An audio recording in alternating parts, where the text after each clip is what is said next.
watched most of your lectures, and I've tried to distill it back to 5 points, which in my view are the 5 strongest points.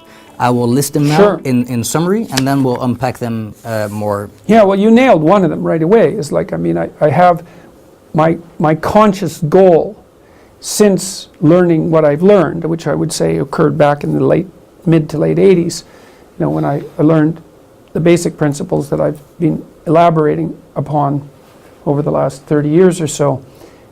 Once I learned those, then the hope was that sharing that knowledge would make people immune to ideological possession. That was the goal. You say that the problem to society's ills is the integrity of the individual. Yeah. Point 1, the absolute centrality of the archetypical hero's myth. Point 2, your main instrument during this hero's narrative is the logos. Point 3, the way to be in the world is to orient yourself towards the highest possible good you can conceive of, because it's not as if you have anything better to do. 4, make the right sacrifices to walk with God, and in this sentence, the concept of God as a judgmental father is an articulation of the discovery of being able to bargain with the future. And 5, minimize your persona, cultivate your essence, and live in its closest possible proximity. No, that's, you know, I think these for a distillation into 5, that's pretty good. Yeah. So first, let's start with the first point, the centrality of the archetypical hero's myth.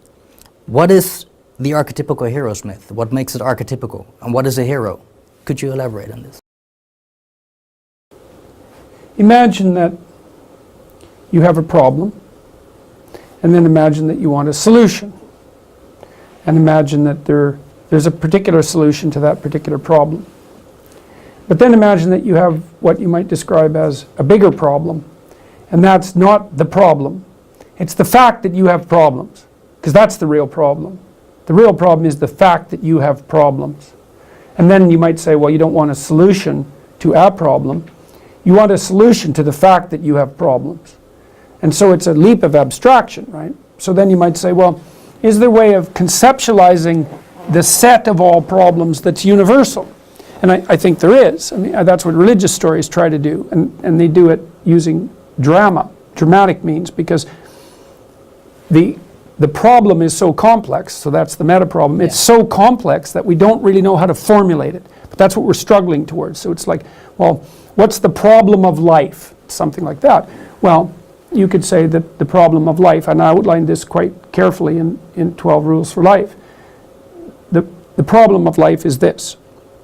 We're finite and mortal. That's problem number 1. So the first problem is that life is essentially tragic. It's little us against infinity, and we lose. And not only do we lose, but we lose in a manner that produces a substantial amount of suffering, and sometimes an unbearable amount. So it's a big problem. So that's problem number 1. Problem number 2 is that that's not the worst problem. The worst problem is that that's true, plus malevolence exists in the world, evil exists in the world, and makes that first problem even worse than it would have to be. And that's universally true for everyone all the time. That's archetypal. So when you formulate a situation archetypally, you speak about it in a manner that's eternally true. So there's lots of ways that you and I differ, but there's many ways that we're the same. That would be what constitutes our essential humanity, let's say. And what makes us the same is that, like you, I'm mortal, and my life is finite, and my existence is characterized by suffering, and I have to contend with the fact of malevolence in the world.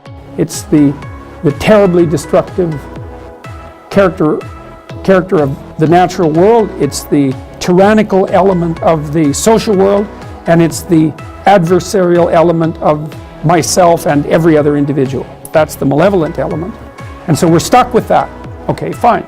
That's the archetypal formulation of the problem. You could say that's the mythic landscape, right? And it's something like good and evil in a world of chaos and order. It's something like that. It's very interesting. You know, there are games online that have that as their basic structure, right? The game developers have figured this out.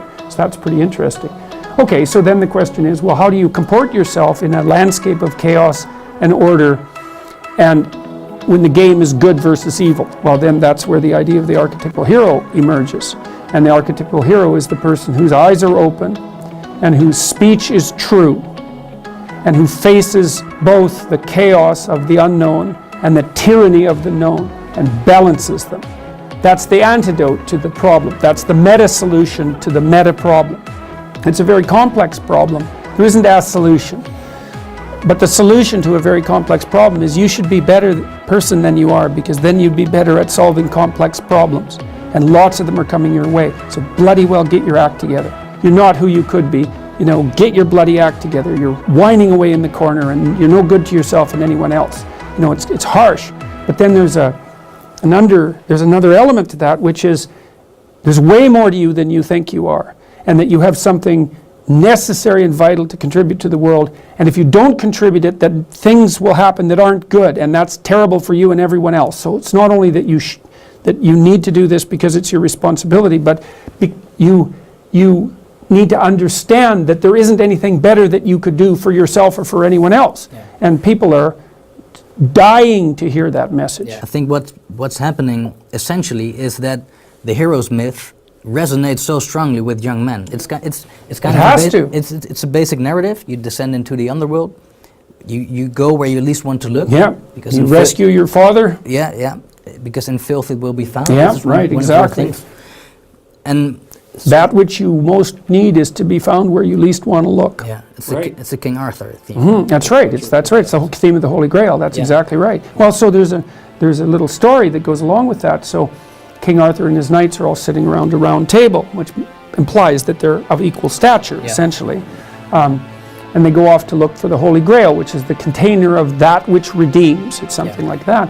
But of course, who the hell knows where to look for the Holy Grail? Yeah. So each of the knights decides to enter the forest at the point that looks darkest to him. Right, and that's a hell of a story, because first of all, it shows that courage is the first requirement, right? Because you look for what's darkest and you go in there. That's part of, Jung developed that idea quite substantially with regards to his notion of the shadow. And I think it's also what makes this believable for people, because, the alternative is something like, well, look for happiness. And everyone thinks, well, I'd rather be happy than miserable, and like, fair enough, but there's nothing about that has any nobility. And it's not believable. No one believes that, because everyone knows that life is bounded by tragedy and that malevolence abounds. Everyone knows that. Yeah. So, and you say, so there's that terrible dark dyad of tragedy and evil, and you wave the little flag of happiness in front of it. It's like, no one believes that will work.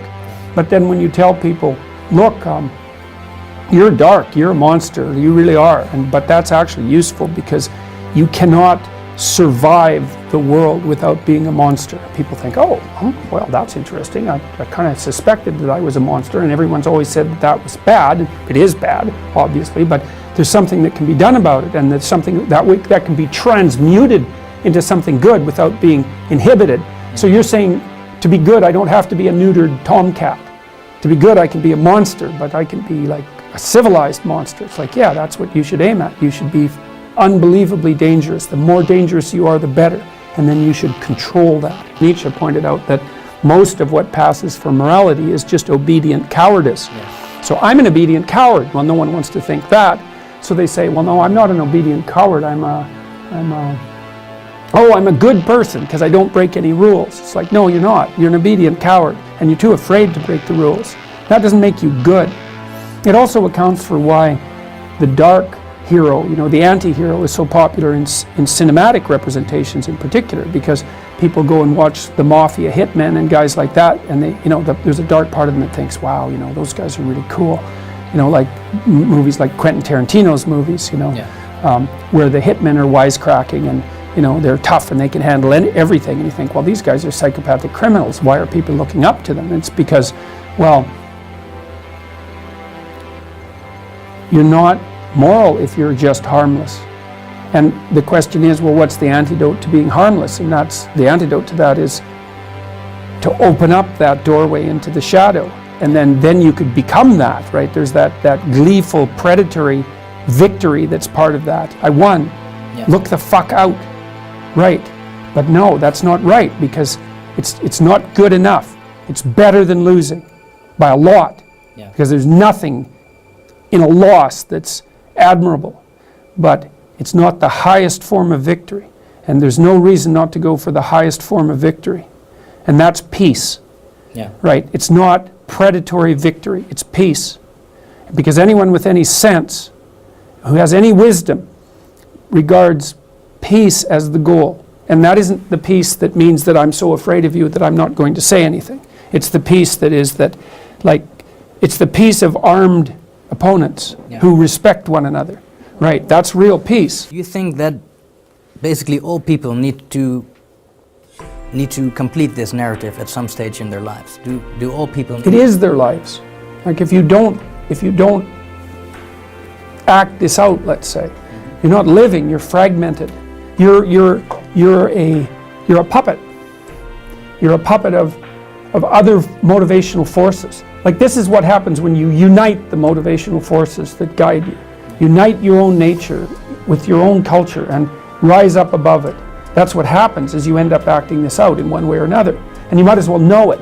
And this was Jung's point, is like you can be the unconscious actor of a malevolent, tragic drama where you can wake the hell up and you can decide that you're going to be the hero of not only your story but of everyone's story. And then you can choose. Which of those do you want? Now the problem with choosing, let's call it the archetypally heroic path, is that you have to take the responsibility. But the upside is, what the hell's the difference between responsibility and opportunity? You could say, well, there's no difference between responsibility and opportunity, so the more responsibility you take, the more opportunity you have. Now maybe you don't want that because you'd rather cower in the corner and hide. But the thing is that you probably wouldn't rather do that, because if you try it, you'll find that there's nothing in it but self-contempt and misery. But that's a bad pathway to pull back and to fail to engage in the world, and you end up bitter and resentful and self-destructive and vengeful and then far worse. You can develop a liking for that. I wouldn't recommend it. I was summarizing the cinematic history of the past 15 years, and there were a few characters that I found particularly archetypical. So there's Maximus from Gladiator, there's Hector of Troy from Troy, who faces off against Achilles, there's King Leonidas from 300 with the Spartans, and there's Spartacus.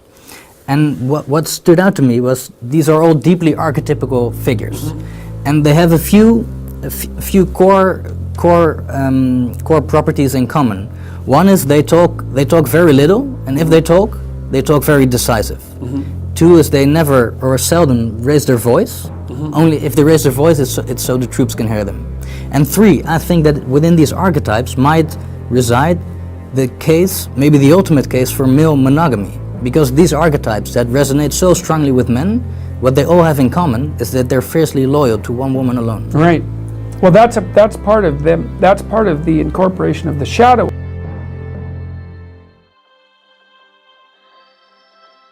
Conduct yourself so that you are attractive to many women. Maybe that you have your pick of them, but then you should pick one.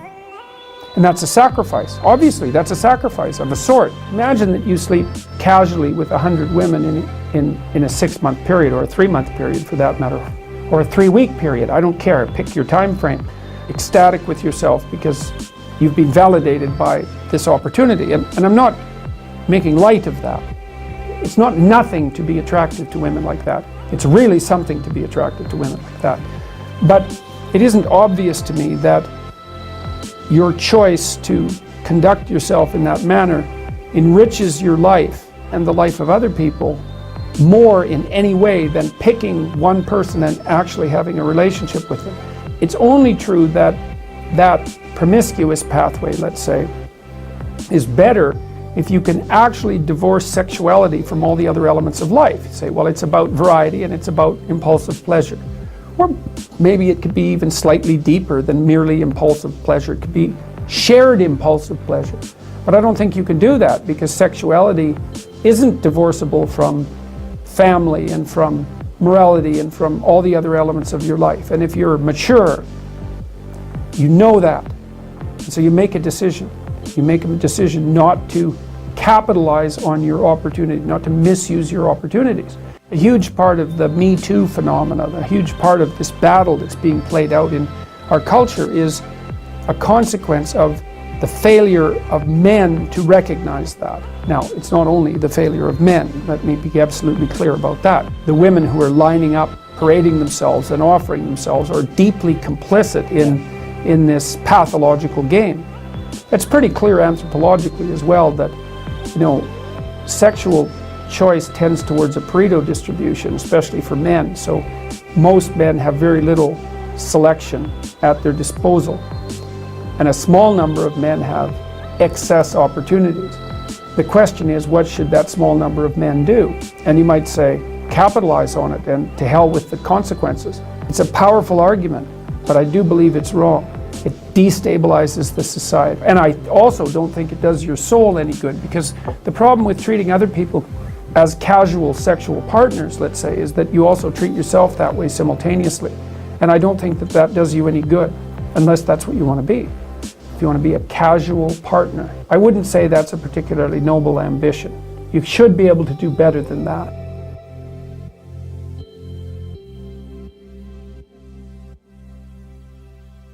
Philosophy of the archetypical hero's myth, which is basically one descends into the underworld, you go where you least want to look, you face the dragon goddess of chaos, you fight with all you have and a little more, and if you survive, you retrieve something of supreme value and you escort it back into the daylight. Mm-hmm. And then you share it with everyone else. And then you share it, yeah. Which is a crucial part, crucial part of it. Yeah, definitely.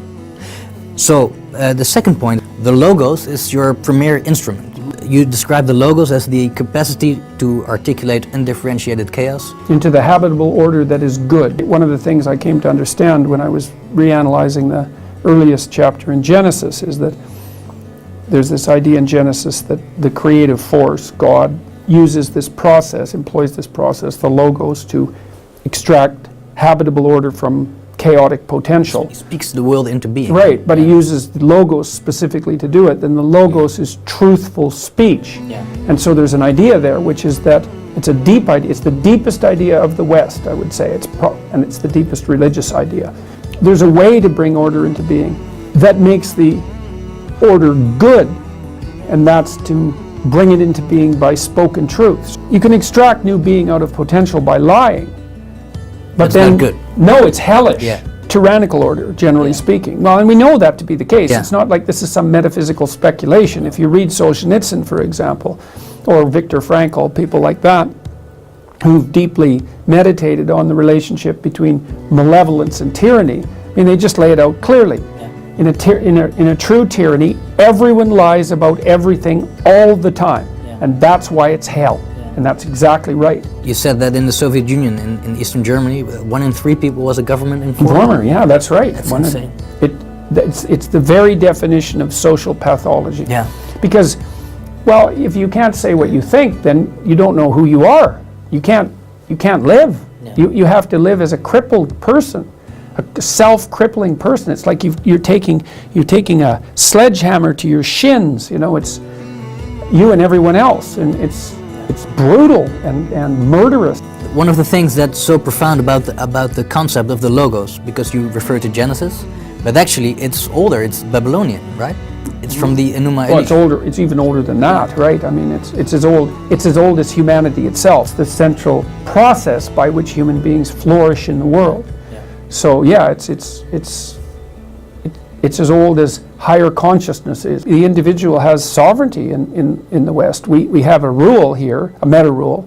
The individual is not above the rules. It's not that. It's that the rules encounter a boundary where they hit the individual. So that even if you're a murderer, even if everyone knows you did it, say, you still have to be treated with the dignity that you would grant to someone who possesses the capacity to conquer chaos and revitalize tyrannical order. Yeah. The law itself has to draw to a halt in front of that. People don't understand how amazing it is that principle ever emerged, because the impulsive, correct response to the revelation of a murderer in your midst is to just kill him as brutally and rapidly as possible. And you think, well, why not? He deserves it. It's like, well, you could make a case that he deserves it, And you can make a strong case for that, especially if you happen to be the relative of the victim, let's say. But that's not the point. The point is that there's something even deeper at stake that's real. And I believe that respect for that logos, let's say, which is something that's a co-creator of being and also something that is possessed of free will, those are the ideas. That without that respect, you cannot establish a harmonious relationship with yourself because you don't know who you are. You cannot establish a real friendship or intimate relationship with anyone else. You can't be a good parent. You can't take your place in your local community, and you can't be a productive, useful citizen. When your relationships are working, whether they're with yourself or with one or many people, if they're working to the degree that they're guided by that principle. Well, it's simple in some ways. It's like, well, you and I want to get along. The first question, the last question even, is, well, do we trust each other? You know, and we test each other out constantly. It's like, well, you know, maybe I want to see if I can rely on you a little bit. So I tell you something that's a little rough, something I need a little help with maybe, or reveal something about myself. And I watch. And then maybe you have some sense and you listen and you reveal something about yourself that's about the same magnitude. And we sit and think, okay, that went all right, that exchange was fair. And then maybe I think, okay, well, let's just push this a little bit farther. So I lay another card on the table and you do the same. And it's like, well, soon we find out that there's reciprocity, so we're tracking the exchanges, and that we can each be relied upon. It's like, great, well, I can rely on you. Well, good, now we can go off and try something difficult together.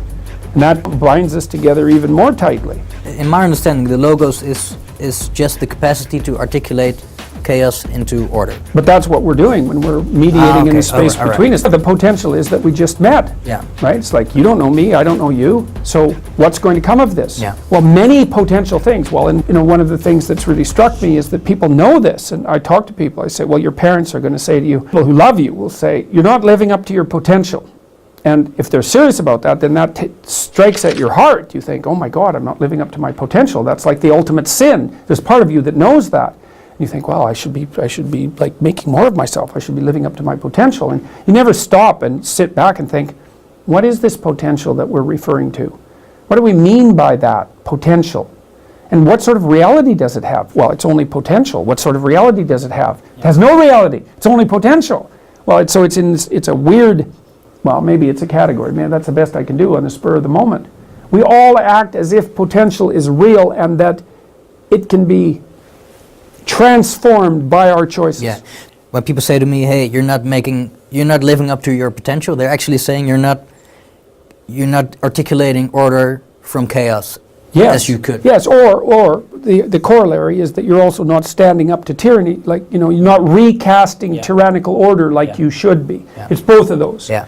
So there's chaos on the one side and tyrannical order on the other. Yeah, exactly. And the logos mediates between them. Yes, and so sometimes, and you see this in the story of Christ quite clearly, because first, especially in the extended version, let's say, where Christ is also the logos that exists at the beginning of time, it's like, well, that's the word that brings forth order from chaos, but the incarnate Christ, let's say, the logos made flesh, that's a way of looking at it, has a social revolutionary element to him. So he's standing up constantly against the Pharisees and the lawyers, right, the forces of tyranny. And so he's more in the actual passion story. He's more of a combatter of corrupt order than someone who's calling forth order from chaos. That's the more abstract level. But both of them are integrally part of the hero story. The hero's always doing one of those two things. So when you think about the logos, is this the element that makes the individual possess a certain divinity in your? Yeah, it's indistinguishable from the divinity of the individual. It's the same thing. It's the divine principle of the individual. And then one question might be, well, you could say, well, what's the phenomenological status of that, which would be, how do you experience that? And you experience that in many ways. You experience that as a sense of meaning when you're doing something meaningful, so that's a direct experience of it. You can experience it in a more metaphysical way, and people experience that when they experience feelings of the infinite, intimations of the infinite, intimations of immortality. That's another way of thinking about it. And those can happen when you're listening to music. They can happen They can happen in sexual encounters. There's all sorts of rituals that might evoke them. That micro examples occur when you're working and you're deeply engaged in what you're doing and you're finding it meaningful. You can make contact with the part of you that seems infinite in scope. And those are the sorts of experiences that people usually refer to as mystical. Yeah. The evidence suggests that mystical experiences have a profoundly positive effect on all aspects of people's lives. Okay, so that's the phenomenological level. You can experience these things, and people have strived to experience them throughout human history. I mean, almost all the things we do that are cultural, like deeply cultural, all our forms, let's say, of entertainment, which is a very bad way of thinking about it, are attempts to produce those intimations of the divine. Yeah. And people love that more than anything, and no wonder. You couldn't say, well, that doesn't mean that there's any such thing as divine. It's like, well, that's a whole different argument. So what I really enjoyed, I actually thoroughly enjoy it in my day-to-day life when I started to articulate the concept of the logos for myself. Every morning when I wake up, I think, hey, I have a logos and I can start to create order out of something chaotic. Right. I can start to explore territory and bring it into my map of the world. That's right. There's chaos to encounter and giants to fight. Yeah, it's quite fun. Yes, absolutely. It's more fun than anything else. Yeah, I know. It's better than fun. Yeah. That's the thing that's so remarkable. How would you call it if not fun? Meaningful. Meaningful. It's meaningful, man. And it's better. And the reason to distinguish it from fun is that fun doesn't work when you're not having fun. Yeah. Fun doesn't work when you have people in your family that are suffering or when you're in a crisis. That's not fun. Yeah. But this works then too, maybe even better. So that's, it's a boat that doesn't sink in a storm. Yeah. It's an adventure. That's the other thing. It's an adventure. So, or maybe it's even the adventure. You wake up in the morning and you think, exactly that. There are dragons to slay and giants to fight. It's like, yeah, absolutely. Well, I think this is a good point to go to our third point. The way to be in the world is to orient yourself to the highest possible good you can conceive, because you don't have anything better to do. You also say that you encourage people to take on as much responsibility as they can, and because this constitutes a meaningful life. And this is, I find this quite interesting. You know what is meaningful because it is encoded into your body, the notion of meaningfulness. Oh yeah. And it's the deepest of the higher instincts. Yeah. That's a good way of thinking about it. My reading of this was that, now it's actually your reading, but what constitutes meaning is the right balance between chaos and order, and this is actually what you described as paradise on earth, being a walled garden where chaos, the chaotic potential, and the logos mediate supreme beauty. And harmony. Yeah. Harmony is a good way of thinking about it, because, well, people understand harmony because they listen to music. Yeah. It's like, you listen to a piece of music you love, it's like, that's harmony. It's like, well, how would you like things to be like that? It's like, there's not a question. The fact that you love the piece of music means that you want things to be that way. It's direct. It's not mediated by cognition. Yeah. No, it's something else. Huh? It is something else. It's absolutely something else. When I first heard you say this sentence, orient yourself to the highest possible good you can conceive, I'd never thought of it that way. But when you just lay it out, it sounds really quite logical. Sounds like the most logical thing to do. Yes. But I never heard it in an articulated fashion like that. Yeah. I think you refer to Pinocchio when Geppetto he wishes upon the star, which is the highest asks ideal. for something impossible. Yeah. Why does the highest possible good constitute meaning? And why do we feel this? Why do we feel when we're doing something meaningful? Well, I think it's because we have a problem, right? We have the fall. That's the right way of thinking about it. We have chaos and tyranny, and we have evil. It's like, what do you do about that? You pursue the pathway that solves those problems. That's what the meaningful pathway does. And that's why it feels meaningful. It's like those actually are the problems. I've started to think, well, I thought for a long time there are truths of drama and literature, and there are material truths of science. But there are times when those two align, and they're true literally and metaphysically, literally and metaphorically at the same time. Yeah. And the idea that being is a place of tragedy and evil is literally and metaphysically true and metaphorically true, both at the same time. And the idea that there's a way of dealing with those both at the same time, and that's meaningful, that's also literally and metaphorically true at the same time. And the reason for that is that because it's true that our eternal enemies are tragedy and malevolence, we've adapted to them, and we can feel, so to speak, when we're contending with them properly. And that feeling of contending with them properly is the feeling of meaning. And so there you have it. And the meaning that's produced as a consequence of contending with those properly is the antidote to them at the same time. So, in the Christian story, of course, Christ voluntarily hoists his cross. Okay, so that means a lot of things at the same time. I mean, first of all, it's actually a heavy physical object. Second, it is something you have to hoist up into your shoulders. It's a genuine burden. So it's a genuine physical burden.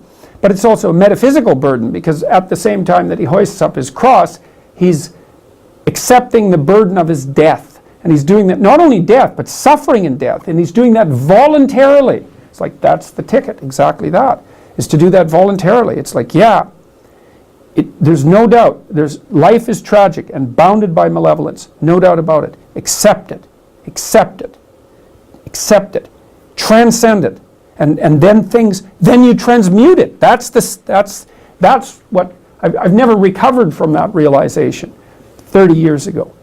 Which is a good thing, right? Right, that's a good thing. But I would say in many ways I'm a deeply pessimistic person, because I'm very aware of the finitude of life and the suffering that's associated with it, acutely aware of that, and also of malevolence. And then I came across this process that's laid out as an antidote. It's like, tell the truth. Yeah. Orient yourself towards the highest good you can conceive of, and tell the truth, and that will work. And the strange thing is, it works. It's like, really? It works. Those are big problems. You might think they're so big that they have no solution. How could they have a solution? It's like, well, they have a solution. Isn't that something? I think in one of your lectures you refer to, or you tell the crowd, and you make these gestures. You talk about alignment a lot, and you always make this gesture. I like that. You say, align your soul with the structure of being. But what does that mean? Well, it means it's the same thing that you do when you're dancing with someone. So imagine an orchestra is playing. Are you a good dancer? I'm a pretty good dancer. What style? Well, I wouldn't exactly say that what I have is a style. I can dance with my wife, which is the crucial thing. I mean, I'm good enough dancer so that she likes to dance with me, and she's actually a pretty good dancer, so that works out pretty well. So, and I listen to the music, so I guess maybe that's partly why I can dance, because I actually listen to the music. So imagine there's an orchestra. Okay, now you think about what the orchestra is doing, right? These people are hyper specialized, they're incredibly skilled, they all have their individual talent, they're all pushing the limit when they're really playing well, right? They're pushing the limits of their capability. And then they're organized into groups, strings, horns, etc. So there's the individual, but then there's the group, and then there's the aggregation of the group, and then there's the conductor, who's the king, right? And he's making sure that all of the skillful players play their part harmoniously. And then they're laying out pattern upon pattern upon pattern upon pattern, and they're modeling the structure of reality, because that's what reality is. It's pattern upon pattern upon pattern, all harmoniously, when it's working nicely. It's the music of the spheres. It's all harmony from the lowest subatomic level all the way up to the top, and that's what music is modeling. And then there's society, that's all the dancers, and they're all weaving in and out of each other's territory smoothly and without conflict, because they're paying attention. Yeah. And so that's society dancing to the tune that the king is conducting for the orchestra of being, right? And then there's the dyad, the two people, and they're paying attention to each other and matching their bodies to one another and delighting in the stacked harmony. Well, that's perfect, and people find that extremely enjoyable. It's because they're acting out the proper mode of being. They're dramatizing it, and people find that invigorating and refreshing, and and beautiful. All of those things at the same time. And so that's a dramatized example of how you should live your life. And I mean should, I don't mean you should live your life this way. It's not that. It's that if you want to make things better, not worse, then that's the pathway. That's what I mean by should. It's not follow the rules, God damn it. I mean, there's some of that, because without the rules, you can't coexist and you can't become disciplined. What does it mean to align your soul with the structure of being? Because this sentence, Yes. Okay. it fascinated me, but I still cannot articulate in a concrete way what it means. It has to do with speaking the truth when facing chaos. Yeah, because it's partly because, you see, this is something I would really like people to take away from 12 Rules of Life. It's like, there's a chapter in there called Do What Is Meaningful, Not What Is Expedient, and it lays out 2 pathways. The thing about telling the truth that's so adventurous is that you let go of what you want, and you replace it with a hypothesis. It's the hypothesis of faith. And the hypothesis is, it doesn't matter what I want, because I don't know even what I should want. Instead, I can say, what I'm going to make a claim, and a philosophical claim, that if I tell the truth as carefully as I can, then whatever happens is the best that could have possibly happened in that situation, no matter how it looks. Yeah. Right. And That's profound. well, but it's adventurous. That's the thing that's so fun about it. And I think this is also why it's not merely you should bow down to the rules, because that's sort of a slave mentality in some sense, right? I mean, you have to be a slave to things. You have to be disciplined. So I'm not denying the utility of following the rules, but telling the truth is much more dynamic than that, because you don't know what's going to happen. Yeah. And you don't care. Or maybe to put it more precisely, as I said, you assume that whatever happens is the right thing. Yeah. And then it was so exciting to me last year when I was doing the biblical lectures to understand finally that the link between the idea of God employing the logos to create habitable order and saying that it was good. I said, oh, okay, so that's the deepest reflection of that idea. The idea is that the being that you speak forth from potential with truth is good. Yeah. It's like that might be true. Yeah. Well, Jesus, just think what it would be like if that was true. Yeah. It's the key. It's like, well, how do you set things right? Tell the truth. I've actually come to think during the past 2 years that if you honestly speak the truth, it makes you, and well, not indestructible, but it does kind of make your soul indestructible. And I think the archetypes are referred to, Maximus, Hector, Leonidas, all men who spoke the truth. They were all defeated in the end, but their soul was not broken when they were defeated. Socrates is the best example of that, because we know, the thing about Socrates that's so cool is that, many things, is that, there's arguments about the historical reality of Christ, and there's arguments about the historical reality of the Buddha and Muhammad as well. There's no arguments about the historical reality of Socrates. He lived, and we have 2 transcripts of his trial from 2 different people. Yeah. And they basically, and I outlined this again in the same chapter about doing what is meaningful and not what is expedient. When Socrates, when he was accused of corrupting the youth of Athens, there was a game that was going on. It was a political game. And Socrates was a gadfly, right? He bothered people because he kept asking them questions, He wanted to know the answers. He'd ask them questions, and then the people he was questioning would find out that they didn't know the answers, and that was very disturbing to them, And so they all got together. Athens was a small city by our standards, only 25,000 people. Everyone knew everyone, like seriously, right? And all the local aristocracy got together and said, God, we're sick of this guy. Why don't we tell him we're going to put him on trial? And sort of hint that he should get the hell out of town. That was the game. Yeah. So that, they announced the trial, and everyone knew it was going to be a fixed outcome. But the idea was, well, we'll announce it 6 months ahead of time, and he can have a colloquy with his friends and get out of town, and then we'll be rid of him, and that'll be the end of that. Well, and Socrates knew that this was the game, and so did his friends. And they all got together and said, well, we got to get you out of town. And Socrates was thinking, yeah, that's probably a good idea, because, I don't want to be dead. And then he went off and had a little consultation with his conscience, his daemon, he called it. I think you actually pronounce it demon, but it means conscience for our purposes. And he went and had a conference with it, and he was thinking internally, consulting his conscience, and it said, don't run away. And he thought, well, really? What do you mean, don't run away? These people want to kill me. They're going to kill me. What do you mean, don't run away? And his conscience said, don't run away. Don't run away. That's how it is. you're not to run away. And Socrates came back and told his friends, okay, I went and talked to my conscience, and he said, you know, the one thing that makes me different from all other men is that when my conscience tells me not to do something, I stop. It doesn't tell me what to do. It tells me what not to do, and then I don't do it, no matter what. That's what made me who I am. And he said, you know, the Delphic Oracle had said, for her part, he said at his trial that he was the wisest man, and she was very highly regarded, right? Whatever she was doing with her hallucinogenic tricks, she was the mouthpiece of the gods, and said that Socrates was the wisest man in Greece, and we still remember him.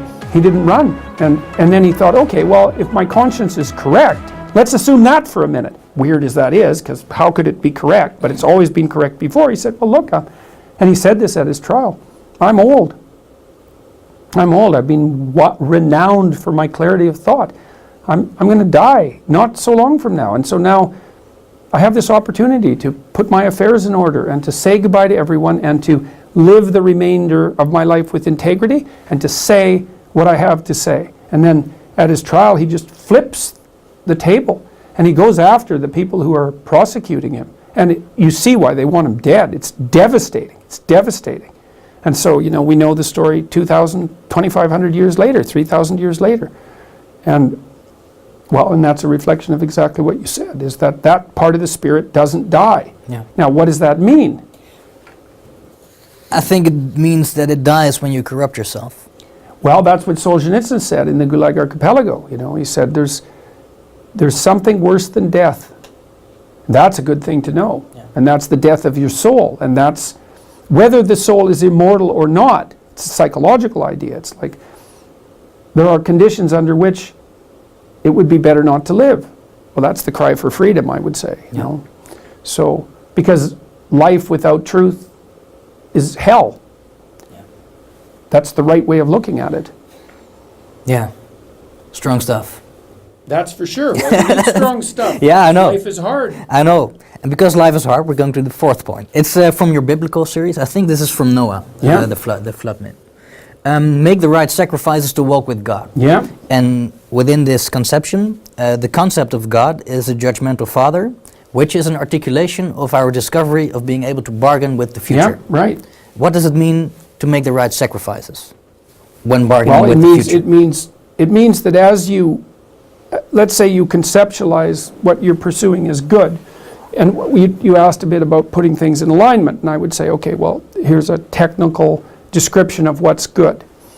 It's what's good for you now, in a way that's good for you tomorrow and next week and next month and next year, so it can be iterated, right? So you can't do impulsive things, because the problem with doing impulsive things is they're really good right now, but you're dead tomorrow. That's not a good solution. And if it's impulsive now and you're dead in a year, that's also not a good solution. So you're bounded by the necessity of preserving yourself across time. But that's not the only boundary, because it has to be good for you, but it also has to be good for the people around you in ever-widening concentric circles. And that's not much different from it being good for your future self. So it's a very constrained set of procedures. Yeah. But people are signaling to each other what these things are all the time. So, you know, if you're in a conversation at a party and you behave properly, then people are happy to have you around and they laugh at your jokes and they tell you interesting things and it's engaging. And if you're off the path at all, then they frown at you or they ignore you or you're boring. And people are signaling your position on the line between chaos and order at you all the time, non-stop. Everyone's broadcasting at everyone else always. And so to align yourself with the highest good is to figure out how to conduct yourself so that all things are working as well as they can because of what you're doing right now. Now, you're aiming at that. That doesn't mean you can do it, but that's what you're aiming at. And then you get better at doing it. And then while you're doing that, in principle, you concentrate on the day, right? So that you can pay real attention to the moment. Orient yourself properly so you're looking in the right direction, you're aiming at the right thing, and then concentrate locally. That's the message of the Sermon on the Mount, by the way. Let's say you're aiming at what you're aiming at, you're walking towards it, right? Well, you may find that there are things that you're doing that you just have to stop doing. You make the sacrifices necessary to there's no difference between making sacrifices and transforming. It's the same thing. So you think, well, this is what I want. Okay, well, if that's what you want, then you can't also have this. Yeah. Make your choice. Okay, I'll give that up. Well, does that please God? Well, that's the archetypal way of thinking about it. Well, you'll find out. You know, when I read about Noah, and it was a story that I hadn't delved into as deeply as I had into some of the earlier stories in Genesis. There's one line that says that Noah was perfect in his generations. And I thought, I don't know what the hell that means. So I went and looked up, because every biblical phrase, you know, has comments on it from centuries of commentators. So you can really dig into these and figure out what they mean. And, you know, basically what it meant was that because he was a good man, he had structured his family in a manner that was healthy and sustaining. And so then when all hell broke loose, the ark was there and ready. And that's a lesson. It's like you're going to hit things in your life. We have one more point to address if you want. It's actually the 5th point. It says minimize your persona, cultivate your essence, and live in its closest possible proximity, referring to the essence. I think there's one lecture review on existentialism and authenticity, and this is a theme throughout Maps of Meaning, especially the Pinocchio series. Could you elaborate on that? What is a persona? What is an essence? Persona is like a suit it's like a suit. I mean, a business suit. A business suit is the expression of a persona. So when you go into a bank and you see the teller and the teller's in a suit, you really interact with the suit in some sense, because you don't want to hear about the tragedy of the teller's life. It's not the time or place for that. And he doesn't want to hear about yours. You want to walk in there in a suit, and you want to see him or her in business attire, and you want to do your financial transaction. You want to say hello and be polite, and you want to leave. And so what that means is that you have to have a public face for your complexity. And you have to simplify yourself so that other people can interact with you. It's politeness, right? It's politeness to do that, and it's politeness not to poke behind that unless people ask. And then it's part of being civilized, domesticated even. That's the downside. That's the side that subjects you to tyranny, but it's part of being civilized. So you go from the state of nature to possession by the persona, let's say. But that's not where it should stop, because then if you're only persona, that's not good, because you're too tightly associated with the state and the culture. There's nothing about you that's really individual. There's no, the spirit, your individual spirit hasn't been integrated into your personality. So you have to go beyond the persona. It doesn't mean you don't have to have one. God, you're no good at all if you don't have a persona. Who can stand being around you? You don't know how to behave. But if you only know how to behave, you're just a domesticated house cat or a lap dog. You have to push beyond the persona, and that's what the integration of the shadow does from the Jungian perspective. It's like to pull that monster that's been edited out of you, to pull that back in and to allow that to reveal itself within your increasingly sophisticated way of being. And then you're not just a persona. So if you want to push back on your persona, are you saying that you have to cultivate your shadow? Is that the premier path? Yeah, because the thing is, you can't escape from your persona unless you can say no. Here's an example from popular culture. In the Harry Potter series, Harry Potter's obviously the hero of the story. He's touched by malevolence, right? The only reason he can stand up against evil is because there's some evil in him that he's incorporated, essentially. Well, that's exactly right. And that if you're a persona, then you're an obedient citizen. But the problem with being an obedient citizen is that if the society tells you to march the Jews off to the death camp, for example, and you're obedient, then that's what you'll do. And it isn't like society is civilized and then all of a sudden you're performing some act of atrocity. That isn't how it works. It's like you're an obedient citizen, and then you're asked to violate your conscience a little bit. Yeah. And you have to, because you don't have anything other than that persona. And that's obedience. And so a little more obedience is demanded, and you say, okay, well, and then you're a little bent, because the society is becoming a little bent, and then you're a little weaker. Then you're asked to violate your conscience a little bit more, and you think, well, there's a little less of me, and the pressure's on a little more, and I could have said no before, but I didn't, so you say yes again. Then you say yes again, and then you have a society where 1/3 of the population is informing on the other 2/3. Yeah. It's hell. It's like, well, so how do you say no? Well, that's the shadow. It means something like, because one of the old metaphysical problems is, why would God allow evil into the world. I think, well, maybe God didn't allow evil into the world. Maybe God allowed the possibility of evil into the world. That's different. And maybe the world with the possibility of evil is actually a better world than the world without the possibility of evil. Maybe a man is better when he's a dangerous man who's being good than he would be if he was just a good man who wasn't capable of being dangerous. And I believe that because the best men that I've ever met are very dangerous men. Yeah. You don't mess with them. Yeah. So, and you know that as soon as you meet them. Do you think weak men can be virtuous? No. Can a person who doesn't have the option to be evil be good? And I would say no. So maybe that's the reason that metaphysically speaking, you know, and I don't know where you are when you're speaking metaphysically exactly, but the question of why is there evil in the world is a constant question. It's like, it's possible that without the possibility of evil, there cannot be good. Good requires the possibility of evil. And maybe good is so good that the fact that it requires the possibility of evil is acceptable. Maybe it's even desirable. I mean, you know, you kind of end up on the edge of your knowledge when talking about such things, but it seems to me to be right. Yeah. And it seems to be right in a lived sense. They're all like that. They're all dangerous. They're all dangerous. Yeah. Have they all been not good men before? Or is that not part of becoming a good man? Well, you know, adolescents break rules, right? And healthy adolescents break rules. And so then the question is, well, how extreme does the rule breaking become? Well, it would vary from person to person, but I would say that most of them, not all of them, but most of them were more on the end of the rule-breaking spectrum, right? They broke more rules than normal, but they clued in, you know, and decided, explored that, and then decided, no, that's better than cowardice. Yeah.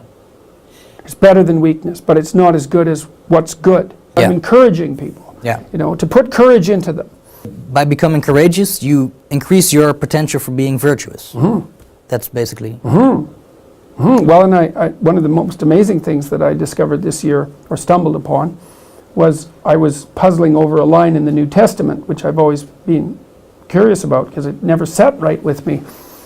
The meek shall inherit the earth. And so I was, as I said before, if you go online, Bible Hub, I think it's called, Bible Hub. It's really good for this because it contains a collection of commentaries, so you can look at a verse. And, right?